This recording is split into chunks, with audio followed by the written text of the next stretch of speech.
साथियों, आज की वीडियो में हम लोग डिस्कस करेंगे चार्ल्स लैम्ब पर आधारित कुछ वन लाइनर क्वेश्चंस को, और ये सभी क्वेश्चंस हमारे आने वाले या होने वाले जो 18 तारीख को पीजीटी का एग्जाम है वहां पर आपकी मदद करेगा। तो चलो हम लोग शुरुआत करते हैं विदाउट वेस्ट एनी टाइम।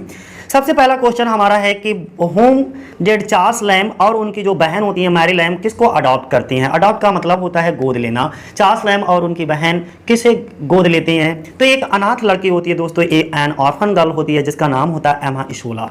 यानी कि चार्ल्स लैम्ब और मैरी लैम्ब जो है एक अनाथ लड़की जिसका नाम एमा इशोला होता है उसको गोद ले लेती हैं। अगला क्वेश्चन है हमारा, हु रोट, किसने लिखी my theory is to enjoy life but the practice is against it. यानी कि ये किसने लिखा, मेरा सिद्धांत जीवन का आनंद लेना है लेकिन अभ्यास इसके खिलाफ है, तो वो थे हमारे चार्ल्स लैम्ब।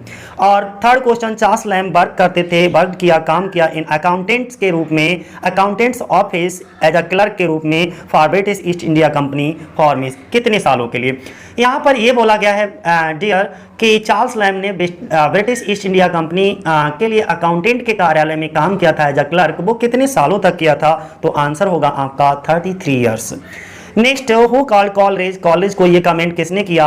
अ डैमेज्ड आर्क एंजल। अ डैमेज्ड आर्क एंजल किसने कहा? तो चार्ल्स लैम्ब ने कहा। और चार्ल्स लैम्ब और एसटी कॉलेज दोनों एक दूसरे के दोस्त थे कॉलेज टाइम से ही। जब ये कॉलेज में पढ़ते थे उसी समय चार्ल्स लैम्ब की दोस्ती किससे हो जाती है? एसटी कॉलेज से हो जाती है। अगला question, Charles Lamb begin his career as a poet. Question पूछा गया है आपकी पीजीटी के एग्जाम में, ध्यान बनाए रखिएगा कि चार्ल्स लैम्ब ने अपने करियर की शुरुआत एक पोइट के रूप में की। अगला question, who acknowledged that Lamb has succeed as a writer not by conforming to the spirit of the age but in opposition to it. ये वाला क्वेश्चन है, जरा ध्यान पूर्वक समझिए मैं क्या कह रहा हूं।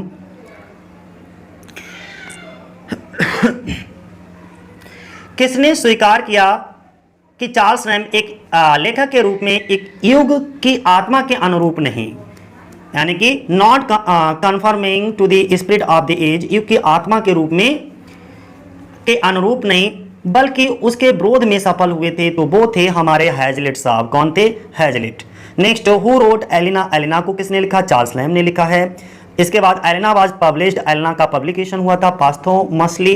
पास्थोमसली का मतलब होता है मरने के बाद, मरणोपरांत इसका पब्लिकेशन हुआ एलिना का। कब हुआ वो सन आपको बताना है, तो 1867 में, 1867। Charles lamb found Christopher Marlowe, Charles Lamb ने पाया क्रिस्टोफर मार्लोव को एक्स्ट्रावेगेंटली ऑफेंसिव माना। एक्स्ट्रावेगेंटली ऑफेंसिव माना, ध्यान बनाए रखिएगा। अर्थात चार्ल्स लैम्ब ने क्रिस्टोफर मार्लोव के असाधारण रूप में पाया, तो क्या आपत्तिजनक। ऑफेंसिव का मतलब होता है एक्स्ट्रावेगेंटली। अगला क्वेश्चन है हमारा कि what was the cause of Charles lamb death, Charles Lamb की डेथ के मृत्यु का कारण क्या था? तो इराइस पैलस, यानी कि ये विसर्ग करके कुछ होता है, तो वो उनकी मृत्यु का कारण था। अगला next, what was the name of Charles Lamb sister, Charles Lamb की बहन का क्या नाम था? तो मैरी लैम्ब था। Who is known as the prince of essayists, prince of essayists के नाम से किसको जाना जाता है? तो चार्ल्स लैम्ब को जाना जाता है। हु रोट जॉन वुडविल, जॉन वुडविल किसने लिखा है? तो चार्ल्स लैम्ब ने लिखा है। अगला, John Woodvil by Charles Lamb as क्या है? एक पोएटिक प्ले है। To earn his living Charles Lamb started writing short articles for London newspaper from around लगभग 1801 से लिखना शुरू कर दिया साथियों। अगला, who hold the title the most delightful of English essays, तो वो थे हमारे चार्ल्स लैम्ब। इसके बाद हु कॉल्ड चार्ल्स लैम्ब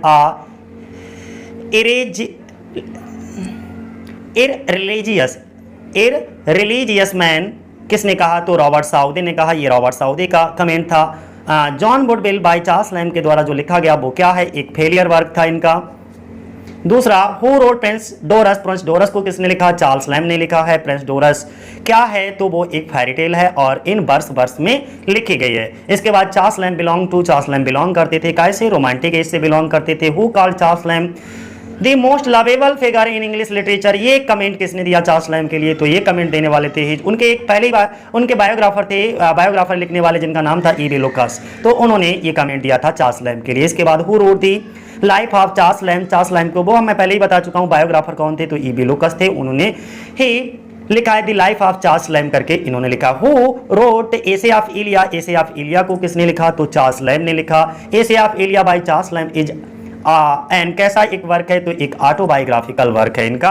दूसरा, Charles lamb first suppose love interest बाज, तो सबसे पहले इन्होंने किससे अपना प्यार करना शुरू किया था? तो मैंने बताया था एन सिमोन्स थी। किसे? Ann Simmons. Who finds place in many in as essay of Elia में, ओके, विद द शेड्यूल के और शेड्यूल के नाम से रखा भी गया है एन सिमोन को, तो एलिस एम करके नाम दिया गया है। ठीक है, अपनी प्रेमिका के लिए क्या नाम दिया है इन्होंने एसे ऑफ इलिया में, एलिस एम।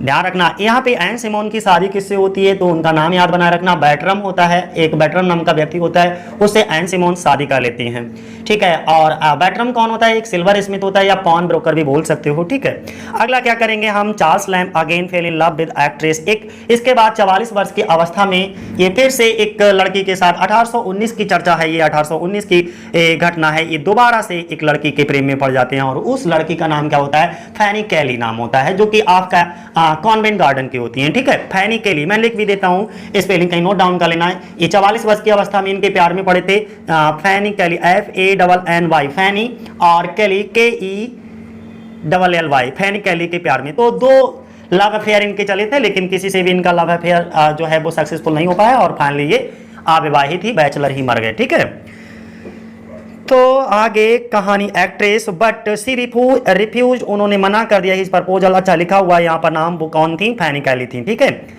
और ये घटना मैंने बताई दी थी कब है, 1819 की है। ठीक है, उस समय इनकी उम्र 44 वर्ष होती है। No essayist is more egoistical than Charles Lamb आएगा। ठीक है, अगला, who wrote tales from Shakespeare, ये टेल्स फ्रॉम शेक्सपियर किसने लिखा, चार्ल्स लैम्ब ने लिखा। इसमें टोटल टेल्स फ्रॉम शेक्सपियर के 20 प्लेज होती हैं, जिनमें से 14 कॉमेडीज होती हैं और 6 ट्रेजेडीज होती हैं। तो जो 14 कॉमेडीज होती हैं वो इनकी बहन मैरी लैम्ब के द्वारा लिखी जाती हैं और ट्रेजेडीज जो होती हैं वो किसके द्वारा लिखी जाती हैं, इन्हीं के द्वारा लिखी जाती हैं। ठीक है, अब नेक्स्ट हम बात करेंगे भेनबाज the work tale from Shakespeare by Charles Lamb. Publish कब करवाया गया था, इसको 1807 में पब्लिश करवाया गया। Charles Lamb was an admirer, बहुत बड़े प्रशंसक थे और डिफेंडर थे of the poetic creed of, और वो कौन थे, William Wordsworth, who wrote to Wordsworth I came home forever on Tuesday of last week. ये इस तरीके का वर्क किसने लिखा है, तो वो थे हमारे चार्ल्स लैम्ब। अगला, whose essays are true to Johnson's definition loose sally of the mad, ये भी कौन थे, loose sally of the mad, ये भी चार्ल्स लैम्ब थे। ठीक है, whose essays are true to Johnson's definition loose sally करके याद बनाए रखना। ठीक है, who coauthor tale from Shakespeare with Charles Lamb, ये इनका tales from Shakespeare collaboration work था। कोलाब्रेशन वर्क क्या होता है, दो लोग मिलकर के किसी वर्क को करें, लिखें। तो एक तो ये थे, साथ ही साथ इनकी कौन थी, बहन मैरी लैम्ब भी थी। तो दो लोगों ने मिलकर के लिखा था, मैं पहले भी बता चुका हूँ। इसमें 20 प्लेज होते हैं, 6 लैम्ब के द्वारा लिखे जाते हैं और 14 कॉमेडीज किसकी, इनकी बहन मैरी लैम्ब के द्वारा लिखी जाती हैं। अगला क्वेश्चन हमारा है, tales from Shakespeare is a collection of prose tales from Shakespeare. Total कितने, 20 प्लेज होते हैं। चार्ल्स लैम्ब उसमें से कितने लिखते हैं, 6 लिखते हैं, 6 tragedies, okay, in tales from Shakespeare. और मैरी लैम्ब कितनी लिखती हैं, मैं पहले बता चुका हूं, 14। तो सारी चीजें आपको एकदम अच्छे से क्लियर हो जाना चाहिए, यानी कि 14, 14। नेक्स्ट अगला क्वेश्चन है, अकॉर्डिंग टू सदे के अनुसार whose memory, किसकी याद में, will retain its fragrance as long as the best spice expanded on the, okay, prose, ये थे Charles lamb he.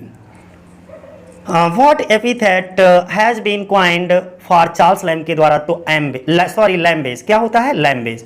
Who wrote neither for the present nor for the future but for antiquity, ये Charles Lamb के द्वारा। अगला question, the work essay of Elia by Charles Lamb was first publish. जो Charles Lamb का essay of इलिया था वो सबसे पहली बार कब पब्लिश हुआ था, तो 1823 में। और इसका जो सेकेंड पब्लिकेशन हुआ था, यानी कि जिसका नाम था the work last essay of Elia, वो कब पब्लिश हुआ, तो वो उसके 10 साल बाद आया था, 1833 में।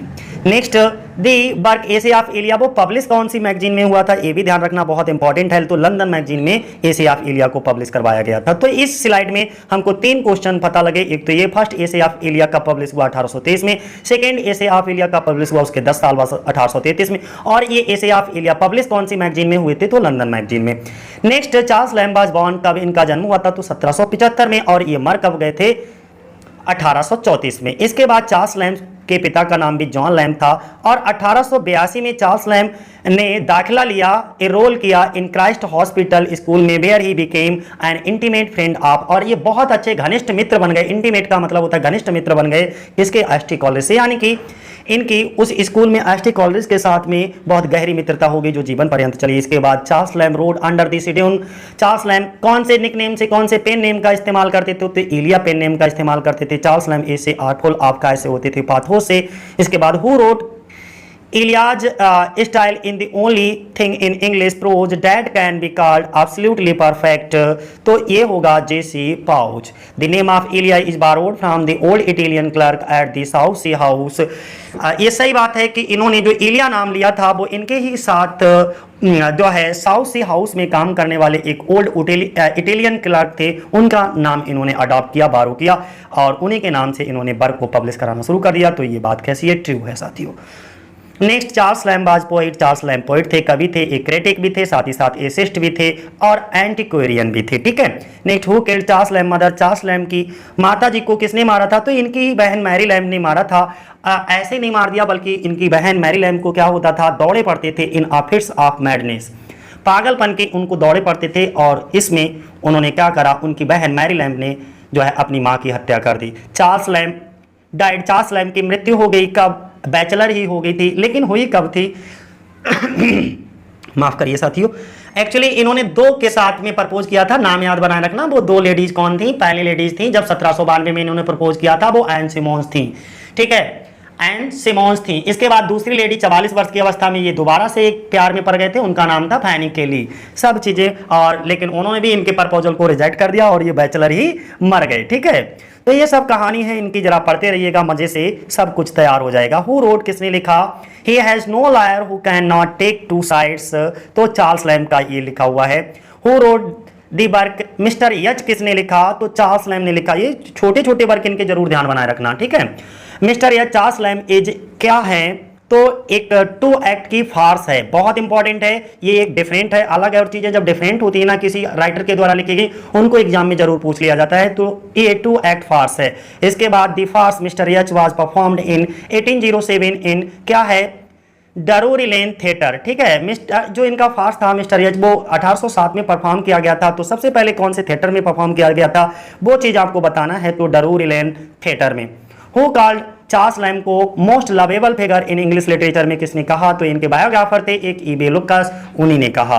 अगला, बोथ चार्ल्स लैम्ब और उनकी बहन Mary Lamb suffered a period of, तो इन दोनों लोगों को बल्कि ये हेरिडिटी बीमारी थी इनके परिवार में। ठीक है, मेल्टन इलनेस, और ये 6 हफ्तों के लिए वहाँ हॉस्पिटलाइज भी रहे थे। ठीक है, उसमें ये नहीं होता पागलों का हॉस्पिटल, उसमें ये भी रहे थे। 95 के आसपास की घटना है, 1795 में जो है चार्ल्स लैम्ब भी भर्ती रहे थे 6 महीने के लिए। चलो आगे देखते हैं। इलिया वाज द सिड्यूम, इलिया जो है वो सिड्यूम है, चार्ल्स लैम्ब यूज करते थे for getting his work published in, अपने वर्क को पब्लिश करवाने के लिए चार्ल्स लैम्ब इलिया नाम का पेन नेम यूज करते थे। वो जो इनके वर्क पब्लिश होते थे वो कौन सी मैगजीन में पब्लिश होते थे? वो लंदन मैगजीन में। Who wrote the essay my relation, my relation का एसे, ये वाला एसे किसने लिखा? तो चार्ल्स लैम्ब ने। तो दो चीजें, एक तो माई रिलेशन है क्या, वो एसे है, और लिखा किसने? चार्ल्स लैम्ब ने। तो सारी चीजें मजे से क्लियर हो रही हैं। China in old China means, इसका मतलब क्या होता है? तो पोर्ट्रेट। ठीक है, अगला देखो, और हम लास्ट वीडियो में आपको इसका मीनिंग बताए हैं, आपको बताना है कमेंट में। ठीक है, इसका हिंदी मीनिंग मैंने बताया है, क्या बताया है देखते हैं कि कितना ध्यान से देखा वीडियो। लास्ट वीडियो में मैंने इसका मीनिंग भी आपको क्लियर किया है। ठीक है, चाइना इन ओल्ड चाइना क्या है? पोट्री। अगला, who wrote the essay old familiar faces, बहुत इंपॉर्टेंट है, जरूर ध्यान बनाए रखिएगा। ओल्ड फैमिलियर फेसेस किसने लिखा? चार्ल्स लैम्ब ने लिखा ये ओल्ड फैमिलियर फेसेस। और नेक्स्ट, हु वन साइड, किसने कहा? I am myself the subject of my essay, ये चार्ल्स लैम्ब ही ऐसे थे क्योंकि ये जितने भी एसेज लिया करते थे उन सभी एसेज में इनके खुद की जीवन झलकता था, खुद के जीवन से रिलेटेड हुआ करती थी, इसीलिए इनके ज़्यादातर वर्क जो है वो ऑटोबायोग्राफिकल होते थे। इसीलिए उन्होंने एक बार खुद ही कहा था चार्ल्स लैम्ब ने कि I am myself the subject of my essay, मैं अपने निबंधों का खुद ही एक सब्जेक्ट हुआ करता था। ठीक है, अपने जीवन के बारे में ये लिखते थे, ये ज़्यादातर घटनाएं इनके जीवन की ही झलकती थी। दूसरा, हु रोट, किसने लिखा? डिजर्टेशन अपॉन रोस्ट पिग, ये किसने लिखा? ए बी चार्ल्स लैम्ब ने लिखा। और अगला, Charles Lamb died at the age of, Charles Lamb की मृत्यु हो गई कितनी वर्ष की अवस्था में? तो 59 वर्ष की अवस्था में। Who wrote a tale of Rosamund Grey, Rosamund Grey किसने लिखा? चार्ल्स लैम्ब ने लिखा है। और next, when was a tale of Rosamund Gray publish, कब पब्लिश हुई थी? 1798 में। इसके बाद हु सेड किसने कहा डेट की the play King Lear is too great for stage, ये बात, ये कमेंट किसने दिया था? ये कमेंट देने हु रोट है, तो किसने कहा कि that the play King Lear is too great for stage, stage के लिए बहुत ज़्यादा, किंग लियर जो प्ले है वो बहुत ही महान है, ग्रेट है, तो ये चार्ल्स लैम्ब ने कहा था। ये कमेंट जरूर ध्यान बनाए रखना, कभी कभी नहीं, बहुत ज़्यादा बार पूछते हैं। Who wrote the romantic novel Rosamund Grey, Rosamund Grey किसने लिखा? चार्ल्स लैम्ब ने लिखा। कॉलरिज का this lime tree bower my present is address to, ये किसको एड्रेस किया गया है? कॉलरिज ने ये अपना वर्क किसको एड्रेस किया है? तो चार्ल्स लैम्ब के लिए एड्रेस किया है। Who road specimen of English dramatic poets who lived about the time of Shakespeare, ये चार्ल्स लैम्ब है इसके, ठीक है। Who made a critical review, किसने क्रिटिकल रिव्यू किया ऑफ चार्ल्स लैम्ब के एसे ऑफ इलिया का इन 1823 में? तो रॉबर्ट सदे ने। अगला हम लोग डिस्कस करेंगे, Charles Lamb was enthusiastic over such writers as Thomas Browne and Robert Burton. अगला, नेक्स्ट हम बात करेंगे हु रिगार्डेड, कौन मानता है शेक्सपियर के ग्रेटेस्ट प्ले को एज के रूप में book to be read than plays to be acted? Charles Lamb हैं वो। Lamb devoted his life to the welfare of afflicted, वो किसके वेलफेयर में, किसकी देखभाल में उन्होंने अपने पूरे जीवन को डिवोटेड कर दिया? वो थी उनकी बहन Mary Lamb. Next, the first essay in essay of Elia, जो इनका कलेक्टिव वर्क है, वो उसमें सबसे पहला एसे कौन सा है? तो वो कौन सा है? The South Sea House, important है, जरूर समझ करके जाइएगा इसको। अगला, in the essay the South Sea House Charles Lamb use the pseudonym Elia for himself and Mary Lamb appears, Mary Lamb को किस, अपना तो नाम इलिया के नाम से था, तो लेकिन मैरी लैम्ब को किस पेन नेम से यूज करते हैं? तो वो था कॉजिन बेजेट, ठीक है। और ये अपने पिता को भी यूज करते हैं किस में? इलिया ऑन द ओल्ड वेंचर में इनके पिता होते हैं, उनका भी एक सीडोनेम होता है जिसका नाम क्या होता है? Lobel, LOBEL, Lobel. अगला देखो, हु रोट किसने लिखा? Title lines written after the death of Charles Lamb, ये बात किसने लिखी? फिर मैं रिपीट कर देता हूं, इंपॉर्टेंट है। हु रोट किसने लिखा? द वर्क, ये वर्क किसने लिखा जिसका टाइटल है entitled Lines Written After the Death of Charles Lamb, वो थे William Wordsworth. Who wrote about Charles Lamb? Oh, he was good if ever a good man lived, ये भी लिखने वाला चार्ल्स लैम्ब के बारे में कौन थे? वो विलियम वर्ड्सवर्थ थे। चार्ल्स लैम्ब ऐसे, चार्ल्स लैम्ब के ऐसे कंटेन करते हैं a फाइन ब्लेंड ऑफ, तो वो होमर एंड पाथोस का मिश्रण मिलता है इनके वर्क्स में। होमर एंड पाथोस का मतलब होता है सुख और दुख, ठीक है, हंसी और खुशी कभी गम, ये होमर एंड पाथोस होता है। हु रोट किसने लिखा? द एसे, और ये एसे का नाम है, पूरा ही नाम है यहाँ तक कि Mrs Battle's opinion on whist, तो ये चार्ल्स लैम्ब ने लिखा है। दूसरा, अगला क्वेश्चन है which essay of Charles Lamb has delighted generation of readers, तो वो है, ये इंपॉर्टेंट क्वेश्चन है, यानी कि Mrs Battle's opinion on whist, तो ये कौन सा एसे है चार्ल्स लैम्ब का? जो डिलाइटेड जनरेशन ऑफ रीडर, यानी कि जो पाठकों की जनरेशन है उसको बहुत खुशी प्रदान करता है, वो Mrs Battle's opinion on whist है। अगला क्वेश्चन है practically autobiographical fragment refer to किसको? चार्ल्स लैम्ब के एसे ऑफ इलिया के लिए। Who is called the princes of English essayist, कौन कहलाता है? वो चार्ल्स लैम्ब कहलाते हैं। हु रोट किसने लिखा? द एडवेंचर ऑफ यूलिसिस को किसने लिखा? चार्ल्स लैम्ब ने लिखा। हु कॉल्ड कॉलरिज को किसने कहा? लॉजिकल मेटाफिजिशियन बार्ड किसने कहा? चार्ल्स लैम्ब कहने वाले थे। तो यही तिगड़ी घूम रही है, देखो कभी वर्ड्सवर्थ चार्ल्स लैम्ब पर कमेंट करते हैं, कभी चार्ल्स लैम्ब जो है वो वर्ड्सवर्थ पर, तो कभी एस टी कॉलरिज जो है वो चार्ल्स लैम्ब के बारे में कहते हैं, कभी चार्ल्स लैम्ब, ये तीन ही कभी एक दूसरे के इर्द गिर्द घूम रहे हैं, वर्ड्सवर्थ, चार्ल्स लैम्ब और एस टी कॉलरिज, ध्यान बनाए रखना। हु रोट किसने लिखा? Witches and the other night fears, Charles Lamb ने ये वर्क लिखा है, ठीक है। अगला क्वेश्चन हमारा है इट इज सेड, ऐसा कहा जाता है डेड की लैम्ब स्माइल्ड विद वन आई, ये भी हमने लास्ट वीडियो में क्वेश्चन को बताया है कि लैम्ब जो है वो एक आंख से मुस्कुराते थे एंड वेप्ट विद अदर, और दूसरी आंख से ये रोते थे। व्हाट डज इट मीन, इसका मतलब क्या है? तो होमर एंड पाथोस, इसका मतलब है that there was a blending of humour and pathos, यानी कि कभी खुशी तो कभी गम। ह्यूमर का मतलब होता है हास्य और पाथोस का मतलब होता है दुख। अगला, what is Charles lamb often called, क्या कहलाते थे इनको, क्या किस नाम से भी? तो एंटीक्वेरियन के नाम से भी इनको जानते थे। अगला, who wrote Oxford in the back vacation तो Charles Lamb. Next, Charles Lamb suffered all his life with कैसे स्टार्टिंग से। स्टार्टिंग का मतलब क्या होता है, तुतलाना या हकलाना होता है, ठीक है। तो ये बड़ी मज़ेदार फैक्ट है इनके बारे में। ये पूरे जीवन भर जो है बचपन से ही तुतलाते थे और अपने होल लाइफ जो है तुतलाते रहे, ठीक है, सफर रहे पूरे जीवन भर अपने। अगला, हु रोट द एसे, किसने लिखा the essay confession of a drunkard, तो चार्ल्स लैम ने ये लिखा है। Who wrote the quote New Year's Day is every man's birthday, ये भी चार्ल्स लैम के द्वारा लिखा गया है। नेक्स्ट, वन लाइनर में देखिएगा, और अगर आपको इनका पीडीएफ चाहिए तो इसी वीडियो के डिस्क्रिप्शन बॉक्स में हमारा टेलीग्राम का लिंक होता है, तो वहाँ पर मैं पीडीएफ डाल देता हूँ वीडियोज़ की, तो वहाँ से टेलीग्राम लिंक को ज्वाइन कर लीजिएगा और अगर आप पीडीएफ लेना है तो। नेक्स्ट, अगला क्या है, what did Charles Lamb say about tobacco, tobacco के बारे में चार्ल्स लैम क्या कहते हैं, तो for the sake of tobacco I had to anything but die, ठीक है। कॉलरेज की poem to a friend is address to, किसको एड्रेस, कॉलरेज ने एक पोएम लिखी थी जिसका नाम था टू आ फ्रेंड, वो किसको एड्रेस की गई, चार्ल्स लैम के लिए एड्रेस की है कॉलरेज ने। Who wrote the essay dream children, को किसने लिखा, चार्ल्स लैम ने लिखा। और अगर ड्रीम चिल्ड्रन की बात करें तो इसमें भी मैरी जो कैरेक्टर है, मैरी इनकी बहन जो कैरेक्टर होती हैं वो कॉजिन ब्रिजेट BRIDGET, ये इनका पेन नेम था इनकी बहन का। अगला, Charles Lamb dream children is notable for okay crushing tragedy के लिए। इसके बाद the old familiar faces was written by, ये किसके द्वारा लिखा गया, ये भी चार्ल्स लैम के द्वारा लिखा गया। Charles Lamb dedicated his essay of Elia to, तो चार्ल्स लैम ने अपना जो एसे है, एसे ऑफ इलिया, वो किसको डेडिकेट किया है, चार्ल्स एसटी कॉलरेज के लिए डेडिकेट किया है। हु सेड, किसने कहा, Spenser is the poet's poet, okay, Spenser को पोएट्स पोएट कहने वाला कौन है, तो वो कौन है, चार्ल्स लैम हैं। Who is called the essayist par excellence, ये बहुत प्यारा सा वर्ड है, पार एक्सीलेंस का मतलब होता है, ये चार्ल्स लैम के लिए बोला जाता है पार एक्सीलेंस, यानी कि अद्भुत टैलेंट।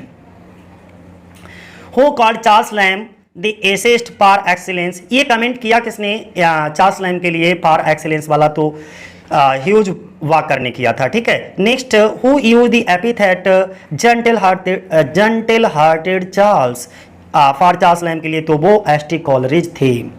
अगला, who wrote Elia on the old benchers, Elia on the old benchers किसने लिखा, चार्ल्स लैम ने। और इसी Elia on the old benchers में चार्ल्स लैम ने अपने पिता को एक पेन नेम दिया था, पेन नेम से जो है शो किया है, और वो पेन नेम था लोबेल, LOBEL, लोबेल, क्लियर है। नेक्स्ट हम बात करेंगे, Charles Lamb created a portrait of his father in his Elia on the old benchers under the name of Lobel. देखो यही बात मैं बता रहा था कि इसमें चार्ल्स लैम ने अपने पिता को किस नाम से रखा है, तो लोबेल के नाम से जो है कैरेक्टर दिया है। हु सेड, किसने कहा कॉलरेज को, हिज फेस, उसका चेहरा, when he repeats his versus hath it's ancient glory, ये बात कहने वाला कौन है, चार्ल्स लैम भी हैं। With which famous writer Coleridge became friends with in Christ hospital, तो एसटी कॉलरेज और चार्ल्स लैम दोनों कहाँ, इन दोनों लोगों की दोस्ती कहाँ हुई, तो क्राइस्ट हॉस्पिटल में। ये कोई मरीजों का हॉस्पिटल नहीं है बल्कि एक बोर्डिंग स्कूल है, ध्यान बनाए रखना, जहाँ पर इन दोनों लोगों ने